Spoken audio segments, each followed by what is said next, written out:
All right, good morning. Good morning. Boker Tov.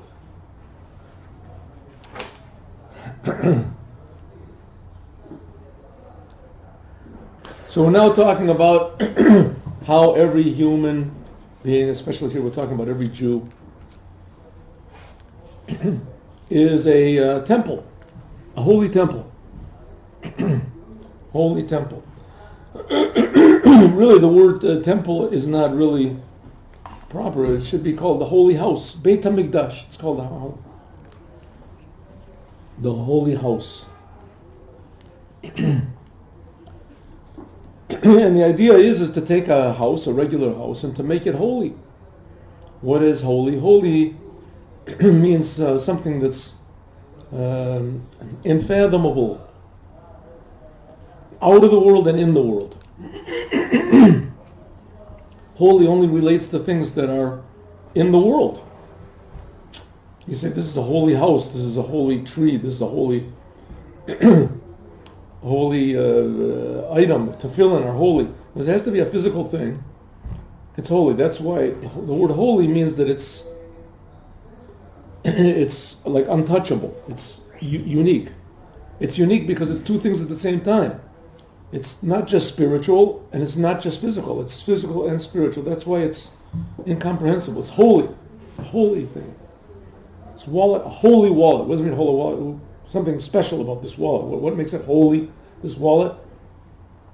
Right? The wallet is a blessing. It's a different type of wallet than everybody else's wallet. That's what it would imply to say something is holy. A holy house, a Beit HaMikdash, is something unusual. It's in the world. It's a thing. You can point to it and say this is a holy thing. But it's holy. It means it's not here. It's comes from somewhere else. That's what the Beit HaMikdash is, and that's what every Jew is also. Every Jew is in the world, but at the same time, he's above the world.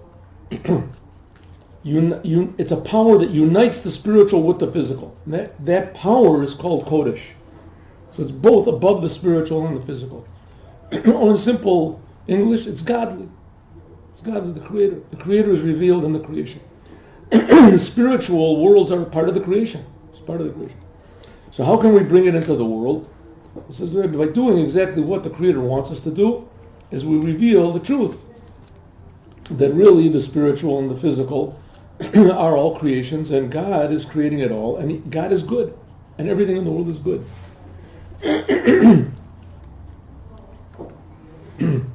So that has to be done by sometimes making sacrifices, and sacrifice, says the Rebbe, translates the word sacrifice as word coming close. Korban l'hakriv, to come close.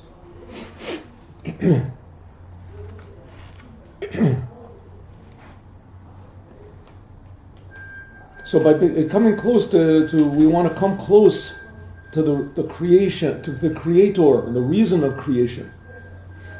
In order to do that, we have to get rid of other things that we're close to. Sometimes. Things that we like, some things that we enjoy, but we know that it's not good for us. And that's what it means to make a sacrifice. When we do that, it says there's a tremendous afterwards, we're reading near the end of the second paragraph. Right? That's what we got up to, right? Correct? Yeah. First word in line is Gamken, the initials. Gimel Ka. Yeah, that's where we end. Hine, behold. Afterwards. Who is Rav Tavuos B'Koach Shor. There's a lot of benefit from the power of an ox. I don't know if you've ever seen, all you civilized people sitting out there, I don't know if you've ever, what it was called first world country, if you've ever seen an ox before. I seen a bull in the middle of the street, and it's scary. A bull in the middle of the street. Okay, we're talking about not... An ox is a bull. An ox is like a bull, right. They're big. Very big. It's very big and it's very intimidating if the ox is mad. If the ox is not mad, then it's very beneficial. You go into India, go into places like this, and they still use oxen as motors for their wagons. right? They take an ox, they tie it up to a wagon. The ox is very big. Walks down the street. There's people walking on both sides. The ox has huge horns, and people are walking on both sides of the ox, right near the ox. Nobody's afraid. Nobody even thinks about being afraid. Not considered at all to be a danger. An ox walking down the middle of the street. If an ox was walking, like you say, in the middle of, any other normal street in New York or Detroit or Pittsburgh, it would be, everybody would get far away. They would call the police. They would shoot it. Yeah, city boy, it's scary. Scary. An ox. So it says oxen are very dangerous. Oxen can be very dangerous. But if the oxen are tamed, it's wonderful. And there's a tremendous amount of energy and power that you can get from an ox if you know how to harness it.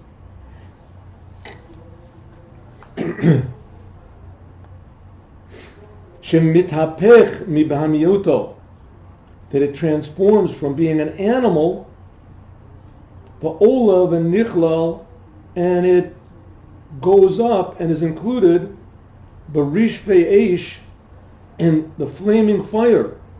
Not only does the ox become, what do you want to call it, domesticated, tamed, so that it serves a man, the ox actually serves the Creator. It serves God. An ox suddenly is connected to free will. A human being made a choice. He took an ox and he took it to the temple. The ox is a creation of God. Can we realize that, reveal that if you use an ox to pull your wagon, so you realize that a human being is superior to an ox in some way. The ox realizes that it's for its own benefit to pull this wagon. If you leave the ox on its own, so it gets eaten up by lions or whatever, it has to find its own food. Here you feed it, you take care of it. But here we're taking the ox and we're elevating the ox. The human being has an ability to reveal in the ox the Creator, the source of life. The ox is going to die anyway, and when it dies, it'll just be an ox. Here you transform an ox to godliness, to a commandment, connected to the Creator of all the oxen. Now we also have but who has an ox now? What do you see an ox? And then there's no holy temple anyway. Says the Rebbe, not so. Every single Jew is a holy temple. And every single Jew has a fire. And every single Jew has an ox. And some Jews, maybe they don't have an ox, they have more like a sheep. But every Jew has an animal soul. And that's his natural ego. Natural, selfish desires for self-preservation and what do they call it, the improvement and self this and self that. Person thinks about himself. Says the Rebbe that you can think about the source of yourself, the reason yourself is here. By means of taking your animal, the animal side, and starting to think about God, it awakens a fire that's already there. A fire inside of every Jew that wants to come close to God. When that happens, what happens? Not like in the temple that you burn up the ox and the ox stops being existing. Here exactly, it's something even higher. The ox becomes a helper, a servant for the whole creation, to make the whole creation a better place. It's hard to believe it, but that's what it was in the time of the temple. Just like a physical sacrifice, Hari mitborer nitzutze domen sameachai. There is refined, elevated, put into proper place, like we said before, the example of a puzzle or a book. You cut up all the letters of a book, you scatter all the letters around. Now you put the letters back together, right? And all of a sudden you see something meaningful. You see the letters before were letters. Now you put them all together and you say, oh, it's a story, it's a dictionary, it's an encyclopedia, it's the Talmud. You see that there's meaning, there's words, there's sentences, there's paragraphs, there's meaning. The same thing with the world. The world seems to be all scattered. When we put things in their proper place, then the world becomes a little bit more meaningful. That's what it means. It elevates the sparks. Sparks means the meaning of a thing, the life of it. Domen sameach chai, of mineral, plant, and animal. Everything in the world has a use. If the things are used properly, then that elevates that thing. A table has a use. If you use the table for what a table is supposed to be used for doing good things, for eating, for writing, for doing positive things. On the other end, if the table doesn't work, that the legs don't work, whatever, if you can't fix it, you throw it away. The sparks are gone. There's no use in it. Hine, behold, Kamo came similarly, al yadei, by means of ha'akrava, by means of this making close, baruchnis, spiritual, hare mitbarer, there is refined, umitapech, and transformed. Ha'chashucha, the darkness, the selfishness, nefesh bahamis, of your natural animal traits, your animal soul, and it's transformed linahora, to light. Suddenly you start to see a bigger picture, like when you turn the lights on in the room, suddenly you can see every corner. You know where you are. You're oriented. When you're in the darkness, like my grandson today, he was playing with this little ball. He went to the dentist yesterday, and the dentist gave him a little black, one of these bouncing balls with him. So he was really enchanted with this thing. It was just bouncing all over the place. And he said, not only that, look, I want to show you something. He turned off the lights and said, see, when you turn off the lights, you can't see the ball anymore. The ball you can't see anymore. So I said, if you turn off the lights, you can't see anything. He says, yes, but you also can't see the ball. You can't see the ball. When you turn off the lights, when you're in darkness, so you can't see anything. What do you see? Yourself. And you're afraid. Maybe there's a hole here, maybe there's an animal here, maybe there's a glass on the floor. Who knows where the end is, where the edge is, where am I? Little by little you become more afraid. Same thing, a person in this world, the fear, people are anxious. Anxiety is a very big problem. In Hebrew they call it pachadim. Anxiety is a very big problem in the world. People take all sorts of pills and things like that. Big industry. Like big industry. They say that the pharmaceutical industry invents it. Listen, the fact is people are afraid. They're not just afraid because they take pills. People are afraid. They're afraid. They're uncertain because they think that somehow or other they can control the future. They have to control the future. Everything is their own ego. They have to control the future. If they don't control the future, so then they're uptight. Right? So all of a sudden the world becomes totally black. It's like turning off the lights. What are the lights? The light is that there's a creator. As soon as a person starts to realize, hey, maybe there's a creator, maybe I don't have to worry about the future so much. I mean, you have to worry a little bit about the future. You can't just get in a car and drive without taking driving lessons. You have to worry about the future. But how much do you worry about the future? Totally, you have to worry about the future? Right? Totally, you have to worry about all the time. The things you can't control, you have to worry about that also. That's what the news, if you look at the news, the media, it's designed to make you anxious, to make you worry. Right? We have a bad president. The country is going to hell. The Russians have arms. You don't know what's going to be. The Arabs are our enemies. No, they're our friends. We have to do what we want. We can't do what we want. Another murder over here. Another murder over there. Some guy murdered his mother. Murdered his kids. Murdered their parents. Oh, the parents murdered their kids, and all the kids are now afraid. The parents are afraid. The next door neighbors are afraid. That's called entertainment. People like to be scared. Huh? People find it entertaining to be scared. They don't find it entertaining. But they don't realize it, but it is entertaining. The media finds it entertaining to scare people. But people have a tendency to be afraid. And so they buy the news so that they think maybe now they can be aware of what's really going on in the world. They can see the big picture, right? They see the big picture. So they try to give them a little bit of sort of an idea of really what's happening for over. But really, they're just projecting their own fears onto everyone else. It's just that they're occupied in doing something which they consider to be positive. Namely, they're giving news. But you're sitting there just waiting, what's the next sentence going to say? Well, no, it can't be that, right? The police are against us, and the whites are against us, and the Jews are against us, and the blacks are against us, and the Arabs are against us, and the Mexicans are against us.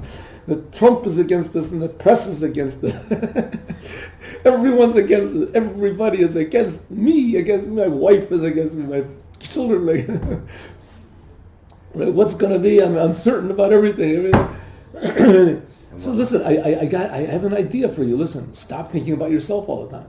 No, I can't do that. If I do that, buy this. if I do that, then what's going to happen? So what's going to happen? Maybe you'll be happy for the first time in your life. Maybe you'll be for the first time in your life. Maybe you'll be happy. You'll say, listen, you know what? Let Hashem take care of something. I'm not saying Hashem has to take care of everything. But a little bit. You have to put on your shoes in the morning. You have to buy a house. You have to do something. Yes, 100%.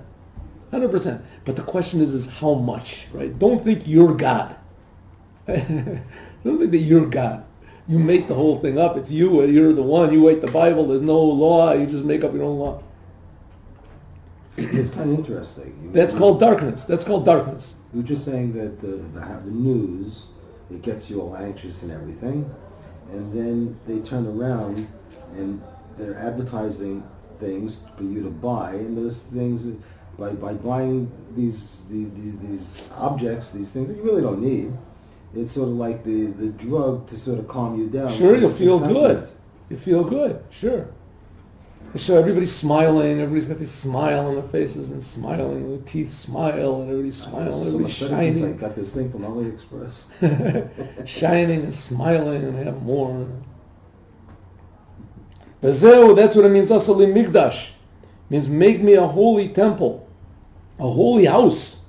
V'shachanti betocham, and I will dwell inside of each and every one. A person, when he really thinks properly about what God is, how close God is, how good God is it takes the pressure off. And a person starts to become more proactive in a positive way, in a good way. He's not thinking all the time about my pleasure and what I want and my urges and satisfying my desires, my fears and my... Suddenly he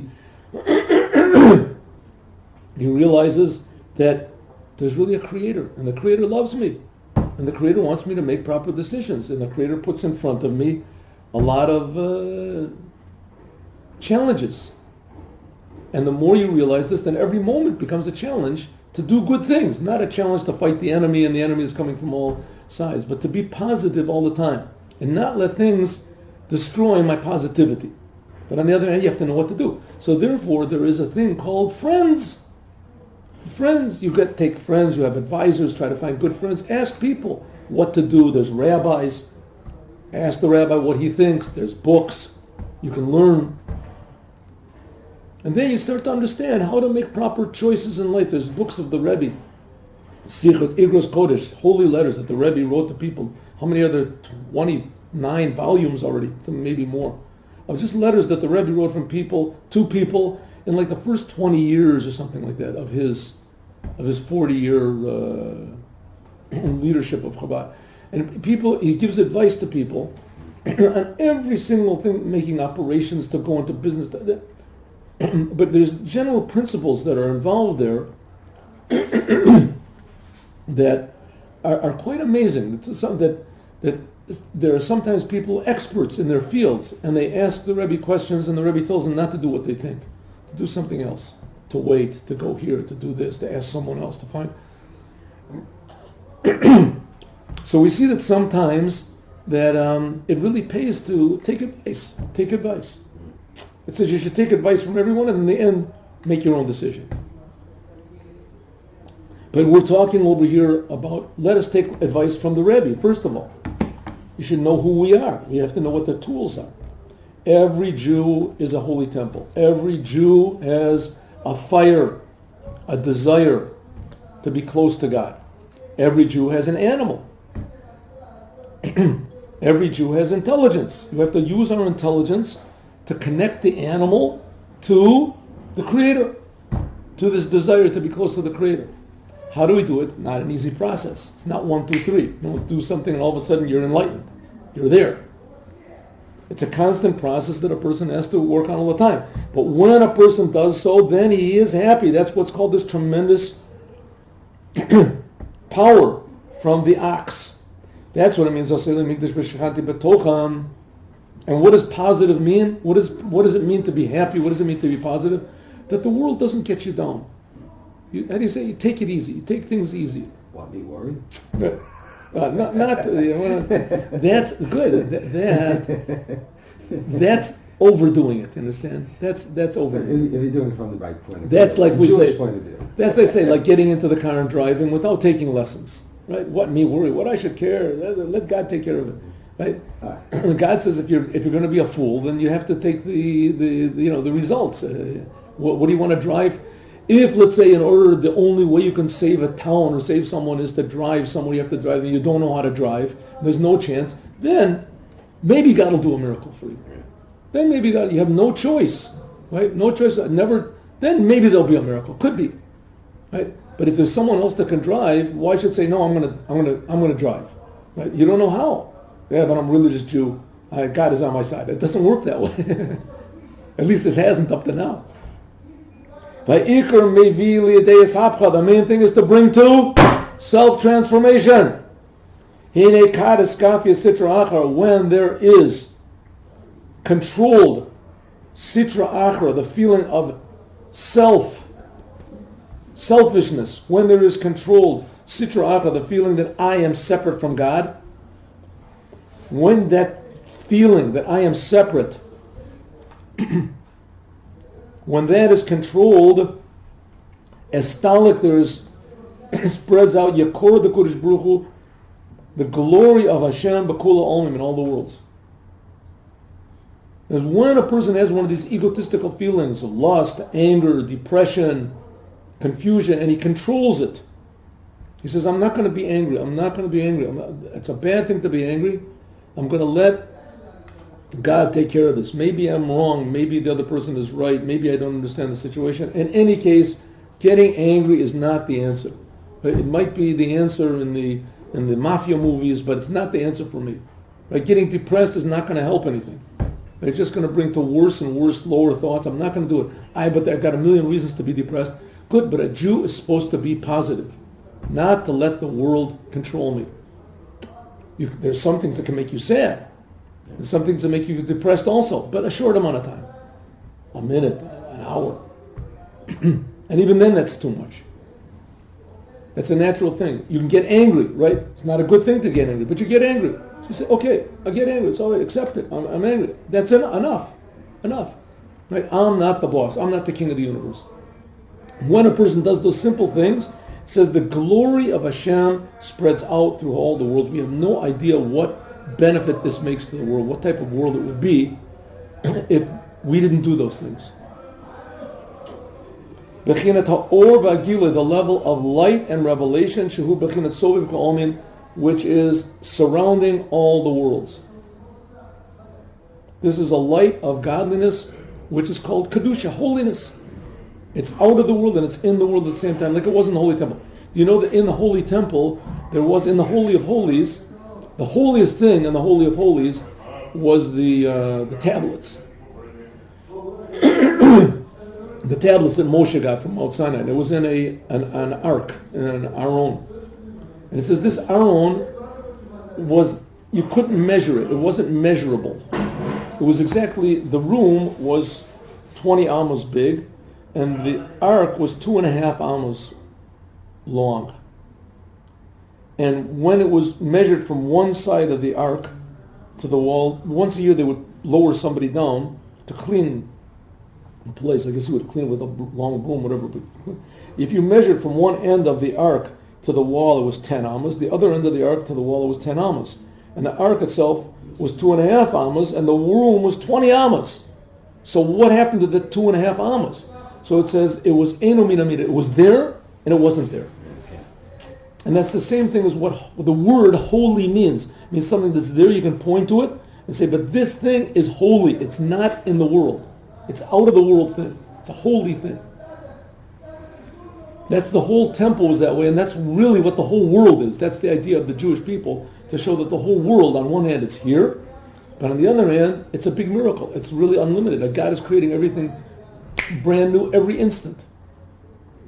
It's a miracle. Everything in the world is a miracle. It's being created by God's goodness, but He wants us to make decisions, and He wants us to reveal the love that we have for Him.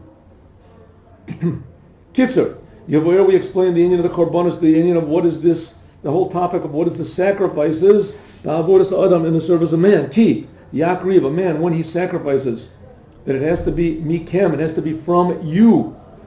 We explained that there is an eish milamayla, there is a fire from above, the eish milamata, and a fire from below. Now, the Rebbe didn't really explain what the fire is from below in this paragraph, but it was implied. The fire from below is contemplation, thinking. Thinking. First of all, thinking is, am I really being created? Is this really true? God is really creating me? God is creating the whole world. God is really creating, why don't I feel this? Right? That's a point for contemplation. Right? The Rebbe is trying to tell me this is true. Is he trying to fool me? Is this really serious? Is really God is creating me every single instant, creating everything, every single instant? How can this be? Why don't I feel it? God is really enlivening everything, every moment. God is really directing everything that happens, and everything that's happening is happening for a purpose, and everything is interconnected for one grand purpose. It's kind of like the Michelangelo painting from the ceiling. Right. With the finger. Right. Finger reaching up and the finger reaching down. Not with the finger, but with contemplation. And you can touch. Okay, right. But what we're contemplating now, very good, but what we're contemplating now is really God like Michelangelo's picture? No, I mean that's a metaphor. But that's the point of the contemplation. The point of contemplation is, if there is such a thing as God, is God like Michelangelo's picture that God is something and we're also something? Yeah. Or is it really like the picture the Rebbe is painting? That really, it seems to us that there is no visible God. We're the only thing that's visible. But the fact is that the only thing that really exists is God. And God is creating us every moment from nothing. So really, it's not we have a finger and God has a finger. Really, all there is just God's finger. That's all there is. Right? In the language of the Torah, it's called God's speech. God's thought. But to us, we think we have a finger. Sure, of course. It says clearly in the Torah that we're created in the image of God. So it seems that we have an image and God has an image. Right? And the simple meaning of the Bible is that there's a person called Adam and God speaks to him once in a while and says, where are you? And don't eat from the tree. You can eat from all the other trees. And then after that there's Noah, and God speaks to Noah and says, build an ark. So it seems that God is another one of the characters, a very main character, true, of the Bible. That's what it seems. But contemplation, if we want that, a type of God like that, you can't love. You can't love a type of a God like that. What's there to love? Right? Is he there? Is he here? He was there. What's there to love about a God like that? He created the world. Adam put his finger, he created Adam, 5,000, 5 billion, 5 trillion, whatever he is years ago. And now the world is just sort of coasting. And once in a while God yells, hey. No, which God doesn't do that anymore. God doesn't call out to people. Maybe he called out to Abraham. So where is this God? There's nothing really to really put your hands on, and for sure not to love. You can only love something that's very valuable to you. That's very valuable, right? Somebody gives you an old, broken iPhone that doesn't work. The thing is all smashed up. Oh, thank you, I really appreciate it. What are you giving me this thing for? Right? What are you giving me? Here's an old stocking that I found in the garbage. Here, I'm giving it to you. Who needs it? Well, to a lot of people, that old smelly the stocking is much more valuable than God. God doesn't even exist. Who knows even if he exists? What's there, right? A stocking, maybe you can use it, you can wash it, you can maybe use it to wipe off your windows or something like that. But what do you use God for? So it requires contemplation. A person has to think, is this man really serious? I mean, he's really saying that God really exists, he really creates us, and that we really love him. What's there to love? You have to contemplate. Right? Contemplate. Is this really true or is it not true? That's called dat. Dat means is it true? It's chachma bina dat. Chachma is the concept. You get the idea. God is creating me. God is creating me. Nice idea. Good idea. Bina means to understand it. You read all the books of Chassidut. These Chassidic people, they have this idea and they explain it very well. Very interesting. But dat means it's true. Wow, it's really God is really creating me. Right? I really don't really exist. I'm a miracle. And the whole world is a miracle. Everything is a miracle. then the world starts to become more beautiful. It starts to become more exciting, more surprising, right? But you have to think. That's called the fire from below. That's called bringing the fire from below. At some point, does the Rebbe touch on the idea that your life experiences help you to assimilate these concepts, these ideas? Of course. He doesn't say that here, but there's nothing like. There's a saying in Ein Chacham Kabbalah Nesayim. There's no one who is wiser than an experienced person. In the Talmud, in the Talmud Kedushin, it says that you should stand up in front of every old person, an old non-Jew, an ignoramus, right? And you should stand up for them. If he's old, why? Because people that are old, they have what's called harpat ka'od, they have experience. And experience is holy. Right? Nothing teaches like experience. Experience is a holy thing. Right? A person starts to learn little by little in experience that, listen, I'm not the boss here. I'm not the king. I thought I was the king. Right? Suddenly, I remember I heard once there was a very famous Mike Tyson, right? He was a tremendous boxer. Very interesting character. Heavyweight boxer. And he was in one match. He started to lose his power, whatever it is. Anyway, so he was one match. He still was very good. And he just couldn't win. And so he bit the other guy's ear.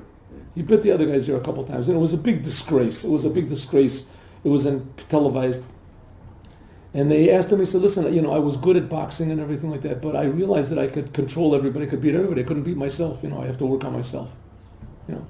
And it ended up coming out that he was a very intelligent person. He's very interesting. Right, interesting person. He was very intelligent and and he had programs on. But the thing is that it's the same thing over here. A person that thinks about himself too much and thinks that he's the boss. So when things don't go the way you want, you can bite somebody's ear. I mean, it was ridiculous. And it was a boxing match. It wasn't a biting match. Anybody can bite somebody else. It was disgraceful what he did. But he just lost control. He was so.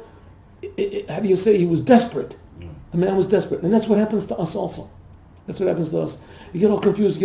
If you realize, listen, God is here. God is with us. God cares.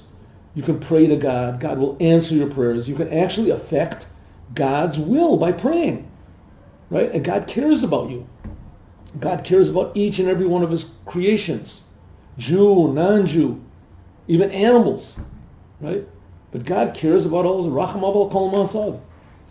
When you think about this, how good God is and how infinite He is, that it's incomprehensible. So then you start to have a little feeling about, maybe I'm really not God. Maybe I'm not. I read a lot of books about the 12-step program. I took a few classes in it. And one of the basic, there's 12 steps, that I have to realize that I've lost control. And a lot of the steps deal with God. So there it says, you have to give your problems over to God. You have to realize that God, then you have to confess your problems to God. So a lot of people are atheists. They don't believe in God. A lot of, you want to make everybody has to be religious. And then which God are you talking about? Maybe the God of this religion, the God of that religion. So they immediately fix this up to say, God as you understand Him. A higher power. A higher power. As you understand Him.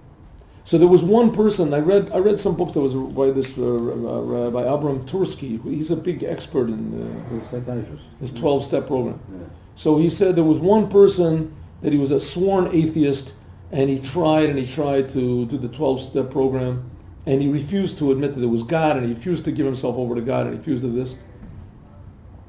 And so, or a higher power, no higher power, and he kept falling until finally he got off.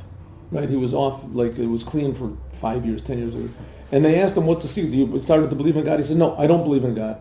I still don't believe in God. But I realize that I'm not God. That's the first step. That's the first step.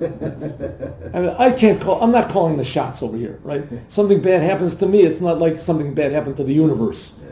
Happened to me, okay, I'm one little detail in the world. Not to take things so seriously. Someone once asked the Rebbe, what does it mean to always be happy? And the Rebbe said in English, take it easy. Take it easy.